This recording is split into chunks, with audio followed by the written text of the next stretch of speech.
Kule Mwanga. Kule Mwanga ukipiga kamera kule wanakuagiza.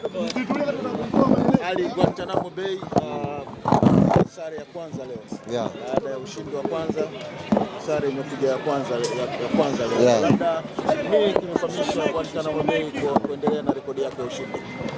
Kwanza tusheni mai kidogo chini ni kuweze kupumua.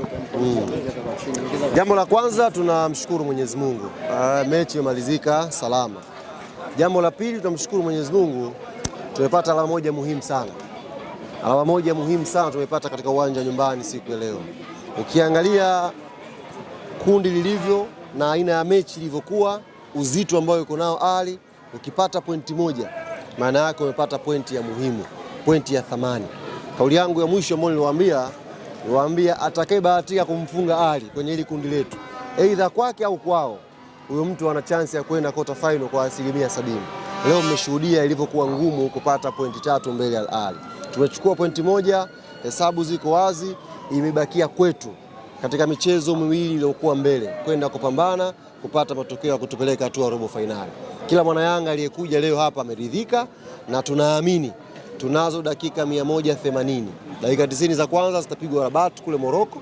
Tunakwenda kucheza na FAR wakiwa hawana mashabiki, ni game ya maamuzi, tunakwenda kuicheza pale inshallah tarehe 7. Baada ya hapo tuna mechi ya mwisho nyumbani dhidi ya JS Kabylie. Kwa hiyo niwaambie mashabiki na chama na wapenzi wa klabu yetu Young Africans, leo tumepata pointi muhimu, ni jukumu la players sasa kujiinua na kwenda kupambana kwa jasho lote kwenye mechi mbili za mwisho tuweze kufuzu kwenye robo finali. Matokeo haya leo kuna namna yote yanaonyesha katika safari zenu za kupiga kwenda robo finali. Unapocheza nyumbani, wazo la kwanza ni kupata pointi 3. Unapocheza nyumbani dhidi ya Al Ahly, ukipata pointi moja unasema alhamdulillah. Ndio kuna kucheza nyumbani, unacheza na mtu yoyote tu kawaida. Lakini unapocheza nyumbani afu cheza na Al Ahly, una aim pointi 3, lakini ukipata moja unatakiwa ushukuru. Ni watu ambao wapo kwenye daraja kubwa, wana wachezaji wenye quality kubwa, wanaweza kucheza game katika mazingira yenyewe mkaona ya kawaida, lakini wachezaji wao kubwa wanaweza kuwasaidia kuhukumu baadhi ya matukio. Kwa hiyo tupongeze sana players wetu, na naamini hakuna aliyeondoka leo kichwa chini. Yes, inaumiza kutokutumia home ground advantage, lakini mpinzani akiwa Ali unapata pointi moja, unaondoka ukiwa kichwa juu, ukiamini safari ya kwenda kupambana mbele bado ipo. Ali, Yanga imefunga usajili na mtambulisha mchezaji wa mwisho. Tumtarajia kwenye mechi ijayo? Yes, kwa mujibu wa taratibu na kanuni ana qualify kucheza mchezo unaofuatia.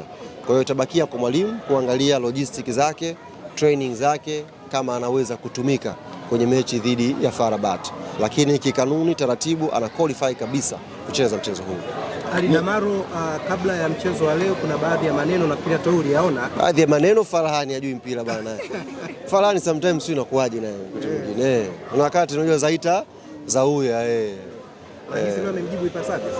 Hamna, Damaro hawezi kumjibu Farhani, mtu mdogo sana mno kwenye mpira. Yaani Damaro aingie kucheza na Al Ahly amjibu Farhani, ni mtu mdogo mno. Hii ni kiwango chake cha kawaida, na lazima tufahamu Damaro ameingia dirisha hili dogo, ana session chache uwanja wa mazoezi na wenzake. Kwa hivyo anavyocheza bado anaendelea kujitafuta kuingia kwenye chemistry nzima ya timu. Kwa hiyo tunampongeza na tunaamini ana nafasi ya kuimprove zaidi, kuendelea kuimarisha eneo la kiungo la ulinzi. Bwana, sisi tulikuwa tunaongea na Waarabu tukauliza katika vita ya FAR Rabat na Young Africans nani mnatamani kupita. Wakasema wanatamani kuona Young Africans. Tukamuuliza kwa nini? Wakasema wanatoa nzuri. Kitu wewe unaunga mkono hicho jamaa? Wao unajua Waarabu si unajua wanapigishana shoti, au sisi tunawaelewa, lakini muhimu sisi focus yetu ni mechi ya Morocco, ni mechi ya maamuzi. Mechi ya Morocco kila tokeo lina hatima yake. Ukipata sare ina hatima yake, ukipoteza kwa idadi kubwa ya magoli ina hatima yake, ukishinda ina hatima yake. Kwa mechi ya FAR Rabat ina kila result, mechi dakika 90 inamalizika. Yaani mechi imeisha, unachokipata kina hatima ya kundi lako. Kifungwa goli zaidi ya 2, 3, tayari kuna hatima nyingine kwenye kundi lako. Ukifungwa goli moja kuna hatima nyingine. Ukipata sare kuna hatima nyingine. Ukishinda kuna hatima nyingine. Kwa hiyo ni mechi muhimu kweli kweli. Mechi FAR Rabat. Sisi tuna mechi 2 na hiyo mechi tunakwenda kupambana kupata matokeo mazuri.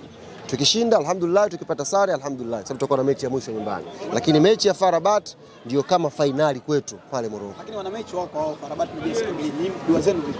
Sasa kwenye kundi letu ukianza mambo ya dua unachelewa. Unatakiwa upige hesabu zako. Wao watajua wenyewe. Wao hapa ni kucheza na Messi. Yaani wao leo hata wakifungana vipi bado mechi yetu itakuwa muhimu ya FAR Rabat. Kocha alimtoa Okelo akaingia Isra akimaanisha kutaka hata hiyo alama moja.